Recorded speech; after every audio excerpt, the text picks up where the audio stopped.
Buenas, ¿qué tal? ¿Cómo están? Saludos. Estamos sumando vigores en Extra Plus y es un gusto saludarles, darles la bienvenida a esta edición en la que vamos a hablar de un tema crucial para el bolsillo de los nicaragüenses, el tema del combustible. Durante las últimas semanas ha estado congelado en Nicaragua el precio de los combustibles, porque el gobierno ha asumido el 100%, especialmente en las últimas semanas, ha asumido el 100% del subsidio a los incrementos que se dan en los precios internacionales y que deberían de tener en este momento en más de 100 córdobas adicionales el precio del galón de gasolina super, regular y diésel. Es decir, a enero de este año teníamos más o menos aproximadamente en 145 córdobas el diésel hasta casi 160 córdobas la gasolina super, aproximadamente a enero de este año. Es decir que ahorita muy probablemente, esos son precios por galón, muy probablemente los precios podrían andar picando los 300 córdobas por galón. Y sin embargo, es decir, de acuerdo a la variación de precios internacionales, sin embargo, estos valores están congelados, de manera que tenemos al inicio de esta semana el diésel en 163 córdobas el galón, 43.21 el litro, y 185 la gasolina super en 48, casi 49 córdobas el litro. Pero esto no va a ser eterno. Ese es el gran problema, porque es decir, los precios continúan subiendo. No sé cuánto tiempo más se vaya a mantener el subsidio sobre esto, porque al final de cuentas se está pagando. Es decir, el gobierno de Nicaragua está pagando esa diferencia. Que nosotros no la estemos pagando como usuarios es una cosa, pero que el país la está pagando es otra cosa distinta. ¿Cuánto tiempo más vamos a poder, como país, soportar ese incremento, ese subsidio por un lado y luego el incremento por el otro lado? Hablamos con INDEC acerca de este tema en esta edición de Sumando Vigores. Bienvenido. Gracias. Bueno, todo está sujeto a la situación internacional. Nosotros no somos productores de petróleo, ni siquiera tenemos refinería propia, entonces estamos sujetos a esas variantes que se puedan ir suscitando hacia arriba. Y lo que vos comentás o la pregunta que haces es una pregunta correcta en el sentido hasta dónde vamos, ¿verdad? Porque efectivamente ahorita el gobierno ya va por la quinta semana asumiendo el 100% pues, de lo que pudo haberse incrementado los hidrocarburos. Estamos hablando de los combustibles, ¿verdad? De los automotores, pero también estamos hablando del gas propano, que es una cuestión que todos los días se consume, igual que la gasolina y el diésel.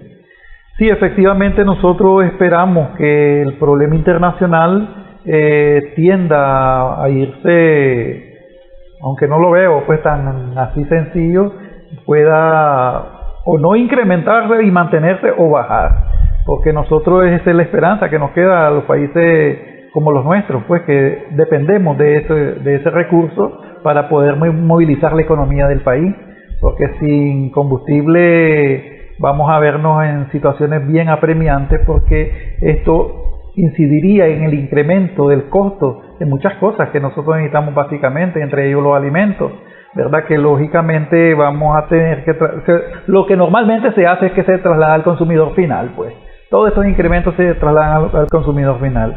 Hasta hoy hemos visto cómo la canasta ha mantenido cierta estabilidad partiendo de que no ha habido incremento de los combustibles, si no esto ya fuera una cosa caótica. Pero fíjate que pese a que no ha habido incremento de los combustibles, hay cosas que se han venido... Sí, por la especulación, ¿no? Por la especulación. Sí. Nosotros estamos viendo... Te pongo el caso del queso, el queso volvió a subir. Sí, estamos hablando que estaba para 80 córdobas, bajó a 75 y luego dicen que se volvió a disparar. Estamos hablando de que este es un producto que es muy fluctuante, partiendo de las temporadas, ¿verdad? Aún el invierno no ha entrado y no esperemos que baje ahorita, ya se mantenga por lo menos, pero que no siga subiendo.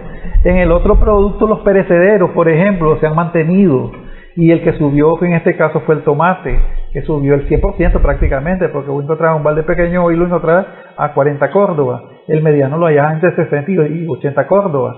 Es decir, ese tipo de productos, ¿verdad? Por temporada se tienden a tener esa fluctuación. Mira, este lunes próximo, 9 de mayo, se cumplen 77 años del ingreso del Ejército Rojo a Berlín, o de la toma por parte del Ejército Rojo de Berlín, lo que marca prácticamente el final de la Segunda Guerra Mundial en Europa, más el Día de Europa, el día en que se celebra a Europa como tal. Y según algunos, el 9 de mayo de este año va a significar una ofensiva rusa en su operación militar especial en Ucrania, según algunos. Lo que yo sé es que se está preparando un acto en Moscú de almivida, pero que vaya a reducirse el conflicto en Ucrania, yo no le veo por dónde. En este momento no hay viso, es decir, no se mira claro el cielo ahí en el horizonte todavía acerca del fin de este conflicto. Ya lo decía el presidente Ortega esta semana, el 4 de mayo, estamos ante una guerra mundial no declarada. Sí, claro, pero hay que ver, mira, estos dos países son importantes en la economía mundial porque son los grandes productores de fertilizantes, todos los insumos para la agricultura, son de los más grandes productores de granos básicos y de cereales a nivel mundial, y eso lógicamente va a afectar la economía, ¿verdad? Principalmente en el sector alimentos. Ya no veamos lo energético, pues los países europeos las están viendo difícil porque los norteamericanos los embarcaron, pues prácticamente los europeos con sus supuestas reservas que también se les están agotando, ellos no van a apostar a que se les agoten. Ellos dependen de eso, entonces ellos están apostando a que esta guerra se extienda, ¿verdad? Sí, no, y entonces, mira, es que hay varias cosas. A ver, por un lado está el tema de la guerra, que ha disparado el precio del petróleo, ¿no? Por otro lado está la negativa de los países miembros de la OPEP, a incrementar su producción para bajar los precios. Es decir, evidentemente, si yo estoy ganando más, no voy a hacer para ganar menos, porque lo que yo quiero es ganar más. Negocios son negocios, es lo que dicen prácticamente los países de OPEP. Pero a eso se ha sumado más recientemente el anuncio que México, uno de los países productores de petróleo en el Golfo, principalmente en el Golfo de México, que es de donde nosotros consumimos, no necesariamente mexicano, porque nuestro producto de referencia es el WTI de Texas, WTI, que se produce ahí en el Golfo. Pero México, por ejemplo, se conoció, no sé si fue esta semana, la semana pasada, que sus reservas reales de petróleo no pasan de 20 años. Es decir, tienen para poder explotar petróleo no más de 20 años. Por eso es que ellos están dejando sus reservas únicamente para autoabastecimiento, porque ellos no pueden ofertarle al mercado más cantidad de lo que producen. Entonces, pero eso también es una cosa que incide en el aumento del precio del petróleo, los combustibles derivados, ¿no? Entonces, yo no veo que el precio vaya a bajar en el corto plazo. Tal vez, y con miedo te diría en el mediano. A largo plazo es mucho más probable, pero eso significa que por lo menos todo este año vamos a pasar, si no subiendo, al menos con precio final. Así es. Mira, va a llegar un momento que el subsidio se va a quitar. Eso estamos claros. Y usted lo dijo ahorita al inicio del programa. O sea, los subsidios no son eternos, son temporales. Aquí, porque este gobierno ha hecho un esfuerzo de mantener el subsidio, por ejemplo, a las personas que consumen menos de 150 kilowatts, que tienen más de 15 años. Ahí se ha hecho, pues, ¿verdad? Se ha mantenido 15 años. El subsidio de transporte también tiene años de mantenerse, pero hay subsidios que son temporales. Y lo miramos hace una experiencia que fue hace como 3 meses, que también hubieron como 2 semanas que se congelaron los precios del gas butano. ¿Se acuerdan? Pero ahora ya lleva sobre 5 semanas. Pero estoy de acuerdo con usted. El problema de la guerra de Ucrania no termina mañana. Y las secuelas, aunque termine mañana, las secuelas quedan. Claro, porque tenés que volver a llegar al mercado. Es más, y eso no hablamos del problema que hay en Shanghái. El problema es que ahí están, le mandaron confinamiento, ahí salen de ese puerto, que es uno de los puertos más grandes del mundo, salen también productos, ¿verdad? Y salen containers hacia el mundo, y eso también te va a restar, más en la parte tecnológica, ¿verdad? Que plantean, pero es un tema muy serio, o sea, es más, lo decía el comandante Ortega también el día de dignidad, son $4 millones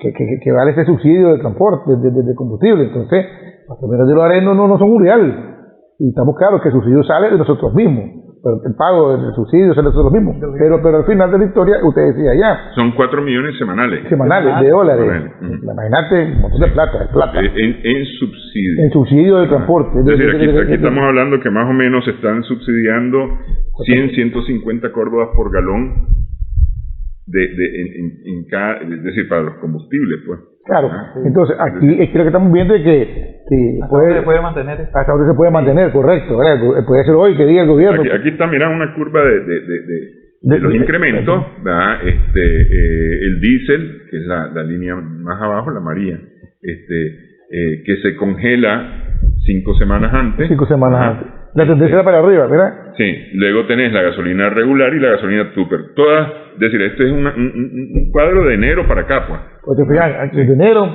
el ascenso, ya las 5 semanas atrás, para acá, ya se mantiene estable, ¿verdad? Ya se mantiene ahí. Estable con el precio que usted leyó ahorita. Con el precio congelado por ya decía usted, 47.81 de la regular, 48.97 de la super y 43.21 del diésel. Ahí se mantiene 5 semanas ahí. Sí, con los precios referenciales para Managua. Ahí es, sí. Correcto. Pero ¿qué pasa? También otra cosa importante, es que también dice Vázquez, el tema del gas de petróleo que se mantiene, ¿verdad? Que es esta línea que estamos viendo. Esta es la del gas licuado, ¿no? Sí. Interesante, para arriba, las 5 semanas, para arriba. A ver, o estas son las gasolinas, a ver si me dicen cuáles son estas. Me imagino que son en cada una de los rubros, de la super, la regular y el diésel, ¿verdad? Van así, fíjate que el querosín, por ejemplo, el querosín ha tenido su incremento. Su incremento es que el querosín no está subsidiado. Entonces, ¿qué podemos esperar? Porque el querosín es el que ocupa Gustavo para hacerle el asado del fin de semana. Así es. Entonces, ¿qué pasa? Mira, ¿qué pasa? Además de decir usted el tema de la guerra Rusia-Ucrania. No, es que ya te voy a explicar cuál es el problema. El querosín principalmente se ha ocupado justamente para candiles. Así es. Sí, y aquí, con el 97-98% de cobertura eléctrica, cada vez es menos el uso de candiles. 99.136% es la cobertura, la cobertura eléctrica nacional. A marzo, donde se ha beneficiado a 1.259.171 viviendas hasta marzo, ¿verdad? Del 2022. Usted está hablando lo correcto, ya el candil se ocupa menos. Entonces el querosín tiene razón de ser subsidiado por cuanto es menos la cantidad de gente que lo utiliza. Sí. Eso estamos de acuerdo. Sí. Entonces, ¿qué pasa? De que hoy, por ejemplo, ¿verdad? Por la tarde, normalmente, como que son cambios semanales los precios, vamos dando cuenta si se mantiene el subsidio o va a haber una alza, pues, ¿verdad? Porque una alza. Aún así, yo te traigo un dato, por ejemplo.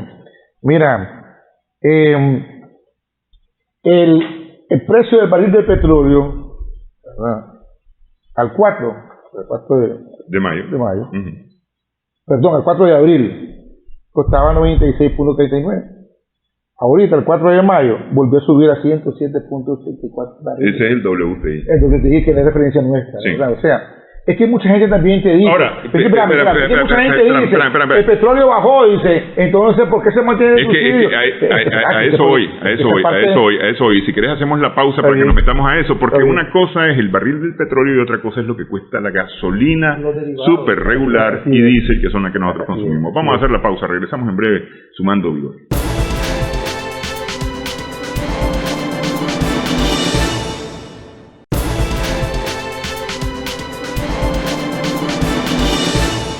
Continuamos sumando vigores en Extra Plus. Decíamos que una cosa es el precio internacional del barril del petróleo, que ahorita está en más de 106. En este momento está en más de 106 dólares. Y otra cosa distinta es el precio del combustible.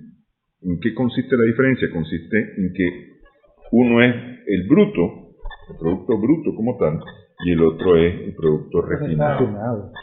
procesado.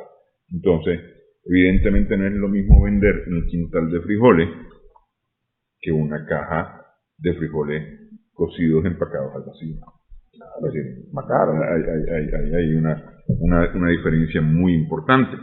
Y eso es lo que ocurre con el combustible. Pero además, Gustavo indica algo más, por docenas más barato. Claro. El tamaño. A ver, fíjate qué interesante. El Salvador, con menos kilómetros territorial que no nuestro, tenemos más de 136.000 kilómetros cuadrados.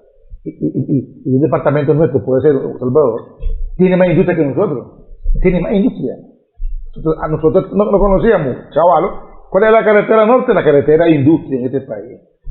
Entonces, lo que pasa es que al comprar más productos, esto es como decir, comprar por docenas más barato. Entonces, al comprar más productos para tu país, El Salvador compra más. Tiene más vehículos que nosotros tenemos. Estamos hablando de vehículos automotores. Guatemala tiene más de 3 millones de vehículos. Entonces, lógicamente, al comprar vos, realmente te sale más caro. Y eso le vas a sumar, Néstor, el flete de traída para acá. Porque no tenemos. Eso hay que decirlo perfectamente. Aquí se necesita urgentemente un puerto de agua profunda en el Atlántico, ¿verdad? Hay un Bluefield. Y el tema de la refinería. O sea, ¿para qué? Para bajar costos. ¿Por qué? Porque vos decías, ¿quién es nuestro, y no hay que negarlo, están los medios de comunicación, ¿quién es nuestro proveedor de petróleo? Estados Unidos. No hay que negarlo. Porque también ahorita... Y no nuestro proveedor de petróleo, nuestro proveedor de combustible. De combustible, perdón. Porque es que ese es el asunto, es que nosotros no compramos petróleo. Sí, compramos combustible, pero ya refinado, lo que hacemos es que almacenarlo. Lo que te quiero decir es que, por eso es que también ahorita los Estados Unidos está hablando con Venezuela. Y quiere que también comience a producir otra vez más petróleo de Venezuela, por lo que hablábamos usted anteriormente, el caso del cuerpo de México que tiene menos de 20 años ya para que se le acabe su reserva, lo mismo de Estados Unidos, entonces lo están buscando. Porque eso que decía Gustavo es bien importante, el traslado. ¿Cuánto cuesta trasladar y ir a dar la vuelta por Panamá y venir hasta Corinto, almacenar ese producto? Cuando bien en la costa atlántica pudiera hacerse puertos de aguas profundas y no sería mayores los costos. Y no hay que negarlo también. No, hay que revisar también todo el canal, si vos querés, de comercialización del combustible. Estamos de acuerdo, pues, ¿verdad? Revisar el impuesto selectivo de consumo, revisar el impuesto del FOMAC, está bien, sí. Ver la ganancia que genera, ¿verdad? A la UNO y a la PUMA, ¿verdad? O sea, yo estoy de acuerdo, porque eso se plantea, pero también hay que ver, el problema es que, aunque el Estado también puede hacerlo, porque hay una empresa privada que tiene que apoyar en esto. O sea, porque... Sí, no, es que es decir, a ver, nosotros tenemos aquí un problema estructural. Exactamente. Sí, hay que revisarlo, que empieza por nuestra incapacidad de poder comprar petróleo. Porque, insisto, nosotros compramos combustibles ya terminados. Es decir, aquí a la refinería en Managua viene una gasolina a la que Puma le pone sus aditivos, uno le pone sus aditivos y es lo que ellos venden. Pero lo que hacen es ponerle unos aditivos, cada uno de acuerdo a su... una refinería, sí. Pero a la hora hay que ver claro si esos aditivos no son iguales, porque uno puede, a la hora que te saca combustible uno o combustible Puma, no sabes si los aditivos que le echaron no son los mismos que... Bueno, pero es decir, aquí lo único que se hace es ponerle aditivos. Nada más, pues, así. Ponerle aditivos. Sí. Pero lo que se está comprando es... Yo vuelvo al ejemplo de los frijoles, no es lo mismo comprar una libra de frijoles crudos que comprar una libra de frijoles cocidos. Así es. Y si están empacaditos, con etiqueta y qué sé yo, todavía se ponen más caros. Así es. Entonces, ese es el asunto con nosotros. No compramos petróleo porque no tenemos capacidad de procesar petróleo. O pagamos más caro. Porque por ejemplo Honduras tiene Puerto Lempira en el Atlántico, donde Costa Rica tiene Puerto Limón, donde pueden descargar en el Atlántico. Nosotros no tenemos a dónde. No tenemos a dónde en el Atlántico, hasta que el proyecto del puerto de aguas profundas se haga realidad, vamos a tener en el Atlántico. Pero necesitamos también la refinería para este caso. Eso nos podría bajar un tanto los costos. Así es, estoy de acuerdo. Nos podría bajar un tanto los costos. Así es. Pero ante la crisis... Por eso, ahorita en este momento, hablando de todos esos temas, de algunas cosas que son exógenas y otras cosas que necesita hacer Nicaragua, como usted decía ahorita, ¿verdad? El tema de la refinería y el tema de la puerta profunda, que no espera mañana. Nosotros como usuario y consumidor, que la que vos querés saber, queremos ver, ¿verdad? En la realidad, que es el día a día nuestro. Ahorita a que va a echar gasolina, lo que le interesa es que se mantenga el subsidio, ¿verdad? Para mantener los 5 semanas, pues ya, ¿verdad? Porque el que ese combustible ni se imagina cómo llegó la gasolina a la bomba. A la bomba. Es lo que quiere es 500 de gasolina quiero, ya está. Solo dicen que en El Salvador y Costa Rica es más barata, pero no saben que las condiciones no son las mismas. Entonces, lo importante es ver qué va a hacer. Bueno, uno, pero eso depende también de los ingresos del país. Es otro tema. Para poder mantener este subsidio, tienes que tener exportación. Tienen que cobrar impuestos. Tienes que tener exportación de todos los productos que hacemos nosotros para poder tener dinero a donde poder sacar para el subsidio. Fíjate que aquí, es decir, se vuelve un tema preocupante el tema del subsidio, y yo supongo que eso es lo que el gobierno le está dando vuelta, porque es decir, me dijiste que son ¿cuántos 4 millones de dólares. 4 millones semanales de subsidio solo en el combustible estamos hablando. Solo en el combustible, ahí no está el gas licuado de petróleo, el gas butano. Sí. Solamente en la gasolina súper regular y el diésel. 4 millones semanales. En 5 semanas estás hablando de 20 millones de dólares. ¿Qué podríamos hacer con 20 millones de dólares que dejamos de hacer? Creo que igual también. Se han ido de algunos proyectos sociales que han tenido que ir disminuyendo para ver. Porque lo que pasa es que el gobierno está claro que al mover los precios del combustible hay un impacto de dominó para muchos productos. Entonces, espérate. Dice, por ejemplo, que el que mueve la economía en este país es el movimiento de los alimentos. Sí, para ahí, pues, ¿verdad? Porque Managua, en el caso de Managua, pues, nosotros somos consumistas, pues, no producimos muchas cosas. Tenemos más cerca este cuartel, tenemos más cerca, pero ya los que quedan los básicos, lo que viene al interior del país, al subir el precio del diésel, lógicamente, la persona que lo trae no se va a sacar 100 pesos más y te va a mantener el precio del frijol. Imposible. Lo que va a hacer es traértelo aquí para que vos también lo pagues. Claro. Lo que va a hacer es subir el producto para poder. Él no va a perder. Es que eso es lo interesante. Y es que además de la diferencia te va a cobrar una ganancia. Claro, y es interesante. Hubo 5 pesos de ganancia, pero te va a cobrar 6 porque tengo que ganarle algo. Pero también es un problema de que no hay una solidaridad entre nosotros, podemos llamarlo así. O sea, si estoy ganando 10 pesos en estos momentos de un producto, voy a ganar 7, pero es imposible. Dice, voy a reducir 3 pesitos para mientras se compone esto, ¿verdad? Pero no. Aquí el empresario y la persona que vende los productos no quieren su ganancia, no quieren restarla, pues, ¿verdad? Aunque más, y así funciona con el huevo, así funciona con el queso. O sea, si yo tengo 10 pesos de ganancia, yo mantengo esos 10 pesos, aunque vaya o sube, yo no mantengo los 10 pesos. Ese es otro problema. Pues. Entonces, un ejemplo, ahorita casi el arranque anda como 50 córdobas. Como que usted se llama Néstor, como se llama Ricardo, se llama Gustavo Ortega. Aquí se acabó la guerra en Ucrania, hay un esfuerzo y se va a la mitad el precio del combustible. ¿Vos crees que le van a dar los 50 pesos del tercero? Se queda con 50 pesos de arranque. Sí. ¿Me explico? Entonces, y un parte, pero no, espérate. Bajémosle también esa parte, pero no sucede. Y sucede con los productos, pues también. Pero si la otra vez, es decir, ¿me hablamos? A mí me traen por una cantidad de mi casa para acá.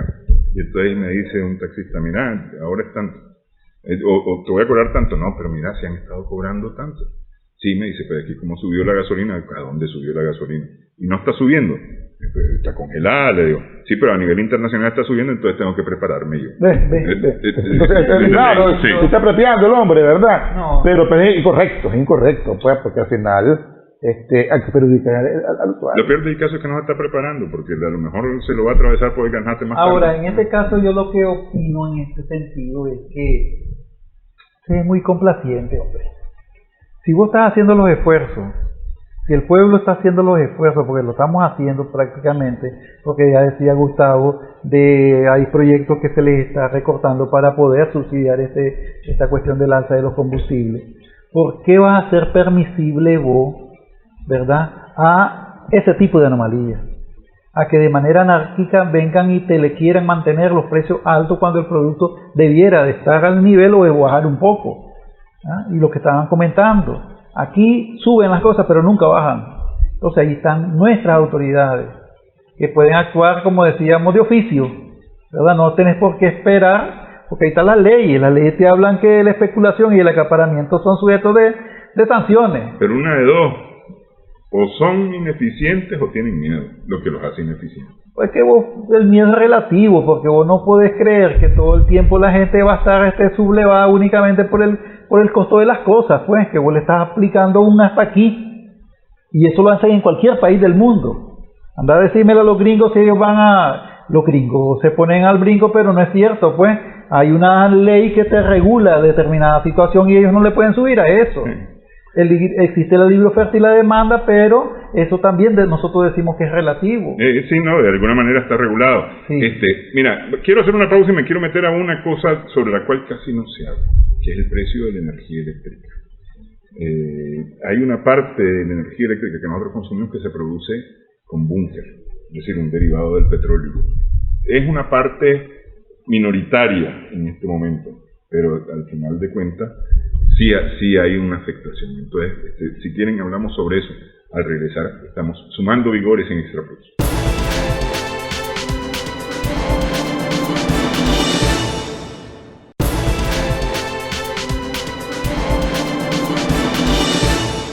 Continuamos en Sumando Vigores en esta edición. Recordamos que hoy con Ana María Gutiérrez hablamos de mujer y finanzas.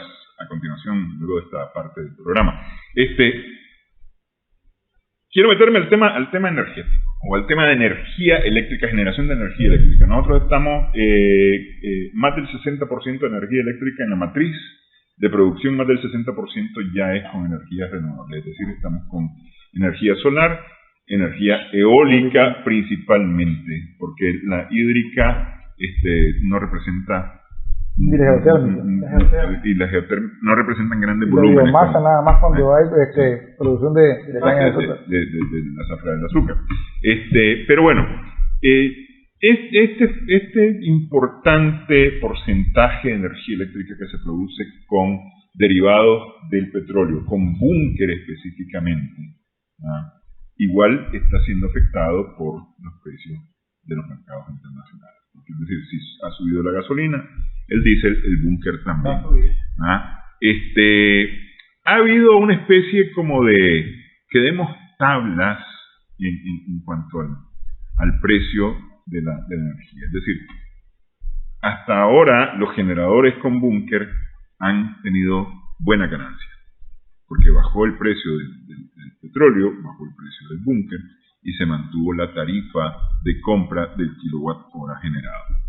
Es decir, eso significó una ganancia importante. Pero ahora la ganancia se les va reduciendo. Hay la posibilidad que los generadores vengan y digan, bueno, nosotros tenemos que subir. Según yo, eso se compensaría con el precio que estamos pagando por la generación de energía renovable, que es un precio altísimo, casi igual que el precio de la generación de búnker. Mira, es un tema muy interesante también el de la energía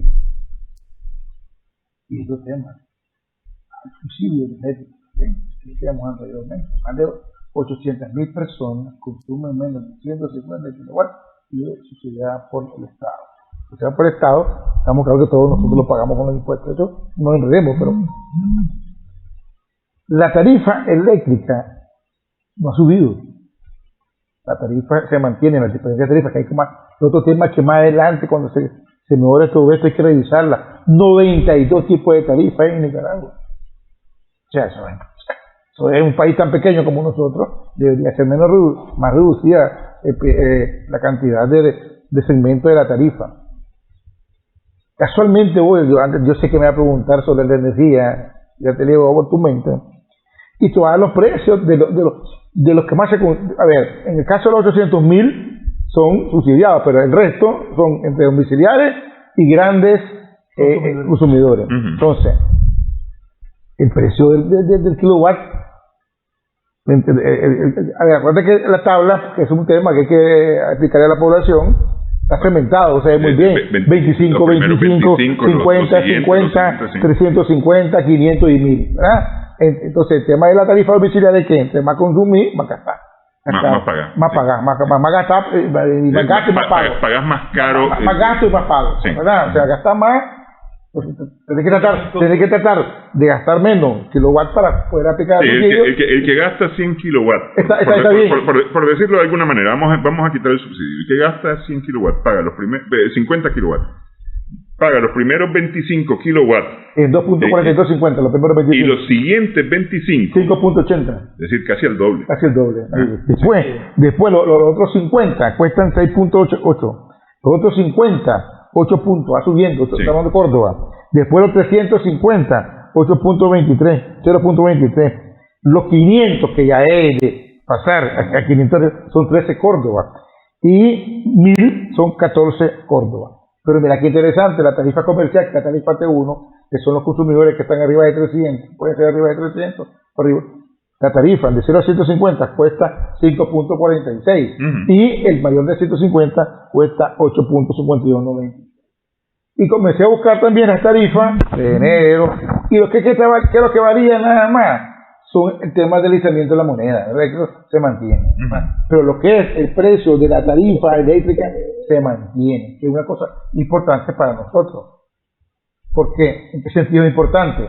Porque imagínese usted, se decía incrementar la tarifa,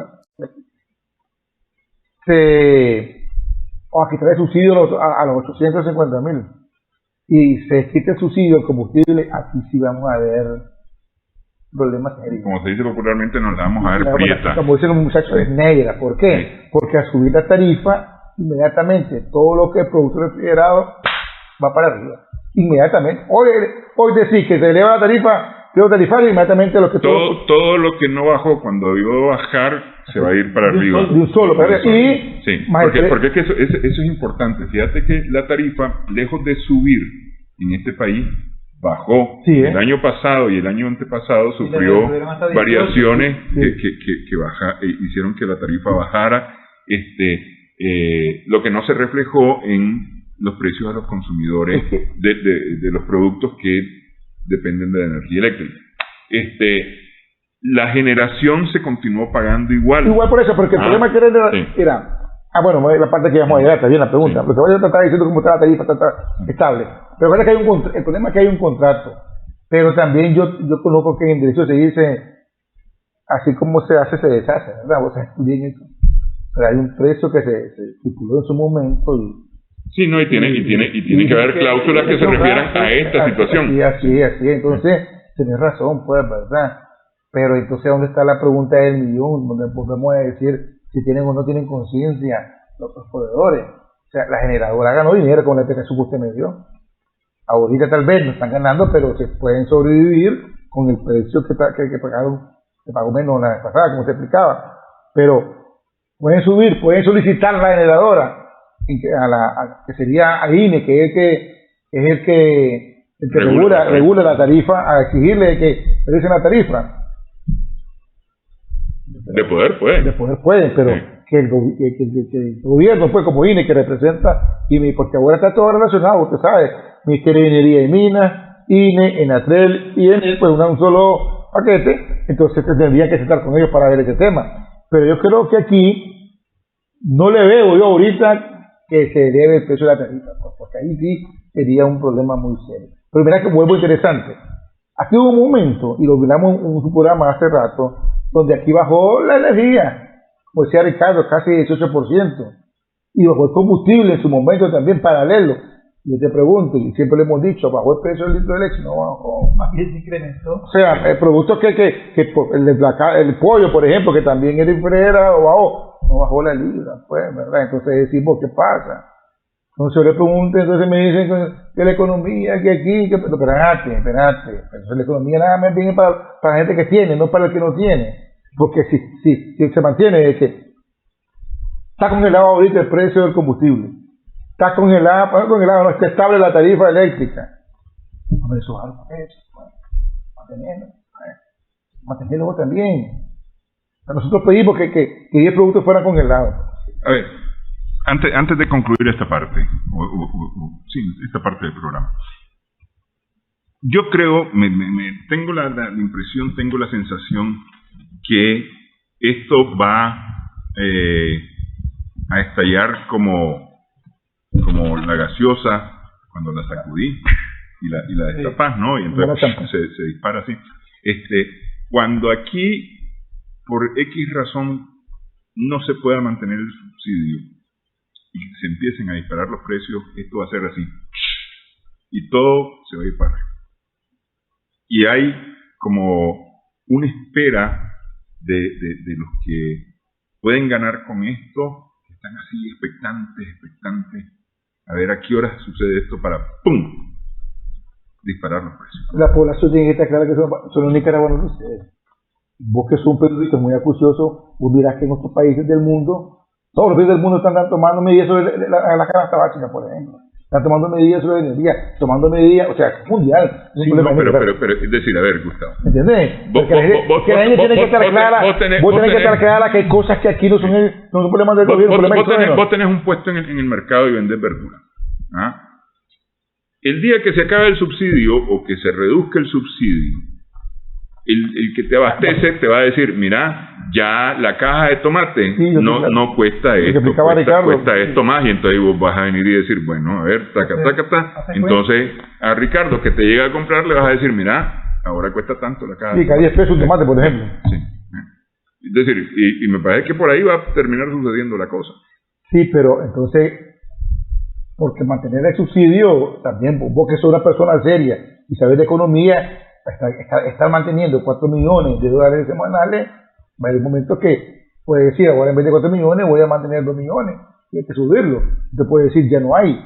Entonces se te va a subir a 250, ponerle un galón de combustible, y comienza a incrementar todo. Está bien, pero entonces, ¿cuál es la situación? Es que al final de todo esto, vos, Ricardo y yo, todos los consumidores y usuarios, vamos a tener problemas serios a la hora de, como dice usted, cuando vamos al mercado o a comprar nuestra ya con nuestra economía un poco deteriorada en el sentido del poder adquisitivo, a la hora que incrementen los precios, y acordate que el 66% de la canasta básica es alimento. Si la canasta básica es alimento, entonces al subir los alimentos estamos pegados. Fíjate que yo creo que sería muy responsable decirle a la gente, prepárese. Hay un amigo mío que dice que se está preparando, y me lo dijo hoy en la mañana, que iba a visitarme, repito, ¿cómo está la cosa? Mira, yo me estoy preparando para una economía de guerra. ¿Qué me dice? En esos términos. Mira, el chino. Mira, me dice, Gustavo, ¿cómo está? Mira, hermano, yo ya estoy como economía de guerra. Comprando las cosas que me estoy preparando, según su criterio, yo lo respeto, ¿verdad? Pero el problema es que aquí las costumbres se hacen leyes, mira. Aquí sube, qué sé yo, pues, sube 10 pesos el galón de combustible. La gente por unidad de producto te le sube los 10 pesos. Así es, sí. Entonces no hacen la conversión. Sí. No es que yo traje 100 unidades y divido los 10 entre 100 a que te salga uno. Le aplico los 10 a cada unidad. Sí. Y eso es lo que aquí no se controla eso. Sí. Es que ahí está la cosa. En una pulpería un plato te puede costar 10 pesos. Un plato en una pulpería. Pues te vas al mercado y te lo dan 5 por 20 o 4 por 20. 4 pesos unos plátanos hermosos. O sea, me explico, pues, ¿verdad? Es el tema de que volvemos a decir que la solidaridad entre nosotros mismos. A veces nosotros mismos también somos causantes, y decía Ricardo, es la especulación. La especulación también hay que se suma a este problema. Hay que combatirla. Lo más importante es la especulación, hay que combatirla. Porque aquí se aprovecha. Hay gente que se aprovecha en todo momento, vos sabés. Así es. Que si hay guerra se aprovecha, si hay paz se aprovecha, si está lloviendo se aprovecha, si está seco se aprovecha. Entonces, no, espérate, tenemos que ver. Si hay sol te venden sombrías, y si está lloviendo te venden paraguas. Exactamente, pues, es correcto. Entonces, eso hay que verlo, pues, porque ya hay, y esa es que decía, yo siempre lo he dicho a las personas, o sea, si el queso cuando lo trae de la montaña al interior hace Managua, no trae una librita. No trae una librita, entonces se quieren sacar la ganancia con una librita. No funciona así. Entonces creo que aquí tenemos que estar claros, como decía muy correctamente, estar un poco a la expectativa de qué pasa mañana, qué pasa pasado mañana, pero también nosotros como usuarios tenemos que estar preparados, porque sabemos de que, y ellos saben que el subsidio es temporal, pues realmente. Sí. Y reclamar. Ahora, si va a subir, bueno, pues se quitan los subsidios y los precios comienzan, que también los proveedores sean responsables en vender productos que sean correctamente. Porque un día un amigo mío se fue a comprar 3 libras de papa y le dieron 1 libra podrida. Entonces volvemos al tema de la cuestión, me explico, y la ganan y te la ponen abajo después, entonces, y como me explico, o sea, a las 3 libras eran 2 libras y media porque la pecha estaba descalibrada. Sí. Entonces hay esas cosas también, lo que hace que todo viene de arriba, también entre nosotros mismos también, parecemos que nos queremos comer entre nosotros mismos. Es que eso es importante, la solidaridad entre nosotros mismos. Bueno, muchas gracias, Ricardo, Gustavo, les agradezco. Mi hermano. Sí. A tu papá, ¿oíste, hermano? Claro. Hacemos pausa nuevamente en esta edición, Sumando Vigores. Regresamos con Ana María Gutiérrez, Mujer y Finanzas.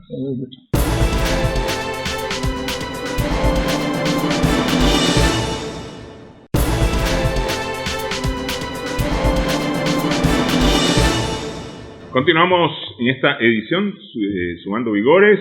Ahora es tiempo de conocer las experiencias de mujeres y finanzas con Ana María Gutiérrez.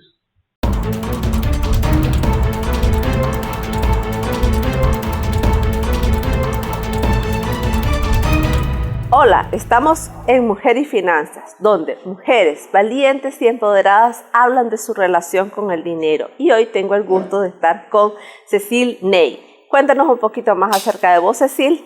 Hola, mucho gusto a todas y todos. Hola, Ana María. Soy Cecile, yo soy francesa, pero vivo en Nicaragua. Tengo 34 años y trabajo en una organización que apoya a pequeños emprendedores. ¿Cómo ha sido tu experiencia?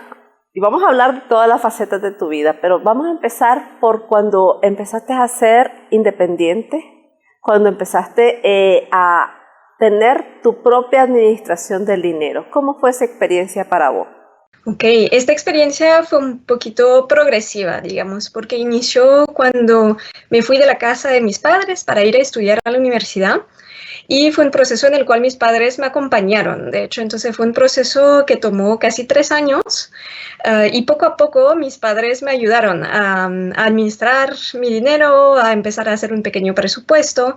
Y entonces realmente me acompañaron para que no fuera algo de golpe, de un día para otro, sino que más bien ellos poco a poco dejaron de encargarse de algunos elementos para pasármelos a mí y así aprendí a hacerlos sin demasiado riesgo. Entonces, cuando empecé a trabajar, ya había pasado por procesos de pasantías, por ejemplo, había vivido en otro país para estudiar durante 1 año, entonces ya tenía un poquito más de manejo de mis finanzas, de mi presupuesto. Entonces, cuando empecé a trabajar, no fue algo tan difícil empezar a hacerlo, sino que sí, obviamente, fue un poquito emocionante y pues al inicio sí sentí un poquito el riesgo de empezar a gastar todo el dinero que estaba ganando porque me parecía un monto de dinero enorme y me emocionaba muchísimo, pero gracias a este acompañamiento, digamos, que había tenido antes y, digamos, a los valores bastante aversos al riesgo y un poquito conservadores en términos de gestión del dinero que me transmitieron mis padres. Eso me permitió pues mantener la calma y seguir usando los buenos consejos que mis padres me habían dado. Venir de Francia con una cultura súper diferente a América Latina, ¿cómo fue ese proceso para Cecile? Fue interesante. Para mí, cuando llegué a Nicaragua y a América Latina en general, descubrí un mundo de gestión de finanzas que no conocía en cuanto a toda la parte que tenía que ver con el manejo de deuda, de tomar préstamos. Es algo al cual en Francia no estamos acostumbrados del todo. Entonces eso fue algo completamente nuevo para mí. Me costó entender un poco cómo funcionaba, cómo era posible que mucha gente recurría tanto a sacar préstamos, etc. Entonces eso fue todo un descubrimiento para mí. Y ahí vi realmente que son culturas diferentes de gestión del dinero, gestión de las finanzas. Pero pues digamos que la cultura que traía estaba bien enraigada en mi cerebro y en mi manera de hacer. Entonces creo que todavía uso bastante de la cultura de gestión de finanzas que aprendí en Francia y mi cultura original en este sentido. ¿Y qué equilibrio ha hecho entre todos los aprendizajes, no necesariamente financieros, sino culturales, sociales, y todas las costumbres y la idiosincrasia de América Latina? Eso sigo aprendiendo todos los días, creo, y va a seguir durante muchos años más, pero es un proceso extremadamente interesante. Eso me permite realmente entender y seguir descubriendo cada día de que siempre hay otra manera de ver las cosas. Siempre uno piensa que nuestra manera de entender el mundo es evidente, es obvia y es la única verdad. Pero en realidad el hecho de confrontarme a otra cultura, otra forma de hacer las cosas, otro idioma, otra manera de hablar, pues todo eso me ha permitido realmente expandir un poco mi entendimiento y me ha permitido ser mucho más tolerante, creo, y entender que simplemente tengo a veces que observar y que no siempre tengo la razón en la forma en que yo percibo las cosas. Y a nivel profesional, la estructura en América Latina de los modelos de negocio tienen puntos en común, son diferentes, o ¿qué características tienen en particular la estructura de negocios en América Latina, el modelo para desarrollar negocios en América Latina? Pues en términos de emprendimientos o pequeños negocios, yo creo que un elemento fundamental de los pequeños negocios en América Latina, en Nicaragua, en Centroamérica de forma general, es realmente la resiliencia. Y esto sé que es una palabra que se ha usado mucho y a veces hasta ya no sabemos lo que significa, pero he visto día a día la forma en que los emprendedores vuelven a empezar, vuelven a reinventar su propuesta de valor y a pesar de todas las dificultades que tienen que enfrentar, que sea la pandemia u otro tipo de problemas, pues en América Latina me parece que hay una resiliencia y un espíritu emprendedor que es realmente fundamental y que mucha gente comparte. Entonces a veces no siempre se define así de esta forma o las personas no se consideren ellos mismos como emprendedores, pero se siente realmente esta forma de ver la vida. Entonces eso es algo que me llama mucho la atención. Y en el aspecto de manejar el dinero, ¿cómo nos miran ustedes desde otro punto de vista? Sí, el hecho de manejar el dinero, esto diría que quizás es algo que se comparte entre muchos emprendedores a lo largo del mundo, ¿verdad? Pero es sobre todo al inicio es un poco el miedo a mojarse en los temas financieros, es decir, a poner las manos en esto y a aprender realmente en detalle cómo se maneja financieramente la empresa, entender a detalle los costos y cómo calcular todos estos indicadores que nos permiten saber cómo va el negocio, si vamos en buen camino o no. Creo que esto es algo que muchos emprendedores temen un poquito o piensan que no necesariamente saben cómo hacerlo, mientras que es fundamental y bien se puede aprender. Hay muchos programas de apoyo, se encuentran muchísimos recursos en línea y sobre todo es importante empezar. Uno puede seguir capacitándose, aprendiendo en el camino, pero sí es importante empezar desde un inicio. Desde que uno lanza el negocio es importante prestarle atención a este aspecto. Vamos a retomar un poquito la parte personal. ¿En qué país de toda América Latina te gustaría tener tu retiro, pasar unas vacaciones o sentir que te podés establecer para vivir un periodo importante de tu vida? Obviamente tengo ganas de decir Nicaragua, donde ya he pasado muchos años y conozco muy a detalle, pero quizás también conozco bastante a Colombia. Yo sé que es un país extremadamente interesante, también con mucha cultura y con muchos desafíos. Entonces esto representan muchas oportunidades también. Entonces son los dos países que llevo en mi corazón en América Latina y son países donde me encanta pasar mucho tiempo. ¿Y sus sueños y sus proyectos a mediano plazo? Mis proyectos a mediano plazo eso tiene que ver tanto en la parte profesional como en mi vida personal o los voluntariados que hago, es realmente poder tener algún impacto positivo en el mundo. Quiero que mis acciones, quiero que mi trabajo me permita generar un cambio positivo en la vida de la gente. Entonces, siempre y cuando pueda hacer esto y lograr este cambio, creo que estaré bastante feliz. Yo quisiera poder seguir aprendiendo más de la cultura de América Latina, de la cultura de América Central. Entonces, por ahora mis proyectos a mediano plazo son estabilizar un poquito mi situación y poder seguir disfrutando de este estilo de vida que llevo. ¿Y los logros que ha tenido más satisfactorios a nivel profesional? Mis logros, creo que me ha gustado mucho tener la oportunidad de poder enseñar. He tenido la oportunidad de dar algunas clases en algunas universidades y esto me ha llenado de mucha satisfacción en el sentido de que en los 12 años que llevo como profesional en el sector del impacto y de la gestión de pequeños negocios, he podido aprender bastante y tengo experiencia que me encanta compartir. Entonces, esta oportunidad de poder compartir la experiencia que tengo, los conocimientos que tengo para poder inspirar a los jóvenes a explorar este aspecto o este sector de actividad, me ha gustado muchísimo. ¿Qué mensaje dejaría Cecile para todas estas mujeres que han considerado que es bastante difícil por situaciones diferentes para la mujer centroamericana, que todavía no ha estructurado y no ha organizado su modelo de negocio? ¿Qué recomendaciones le daría a Cecile?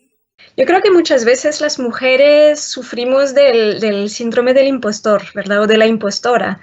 Entonces no tenemos confianza en nuestras propias capacidades, en todo lo que podemos lograr, lo que podemos estructurar y podemos ser emprendedoras y dueñas de negocios muy exitosos. Entonces, creo que mi primer consejo sería no desanimarse, no pensar de que no tenemos las cualificaciones o las capacidades de poder lograr nuestros sueños.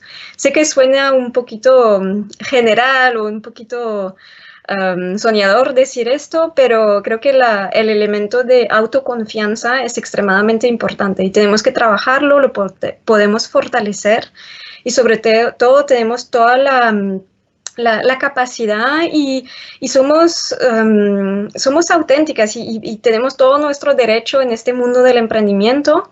Entonces animo realmente a todas las mujeres que tienen una idea de emprendimiento, de negocio o que ya empezaron a persistir y no a no dejar de un lado sus sueños, sino que a creer en ellas mismas, porque todas tenemos las capacidades de poder cumplir con estos sueños. Me llama la atención que hablaste de creer. Sin embargo, como profesionales siempre damos la parte técnica y una de las recomendaciones que también me encantaría que nos brinde es desde la parte operativa, organizativa y por ende económica. Claro, sí. También creo que es extremadamente importante capacitarnos. Tenemos ahora acceso, gracias a la tecnología, a muchos recursos que estén en líneas o con organizaciones que nos pueden apoyar. Entonces creo que es extremadamente interesante e importante capacitarnos de forma continua. Entonces, aprovechar los recursos que existen y que podemos acceder muchas veces de forma gratuita o a muy bajo costo para estar al día con los conocimientos, ¿verdad? También creo que otro elemento muy importante es saber rodearse de personas que nos pueden apoyar. Entonces, no tengamos miedo a pedir apoyo, a buscar aliados y no tratemos de hacer todo nosotras solas, sino que más bien podemos buscar aliados, podemos buscar apoyo para poder hacer crecer nuestros proyectos o nuestros pequeños negocios. Muchas gracias, Ceci. Te agradezco todo ese espacio, tu tiempo, tu disposición y todo ese contenido que nos ha brindado, que ha sido muy enriquecedor. Y también agradecemos a Extra Plus Canal 37 por permitirnos estos espacios donde desarrollamos la educación financiera. Nos vemos en las próximas ediciones de Mujer y Finanzas.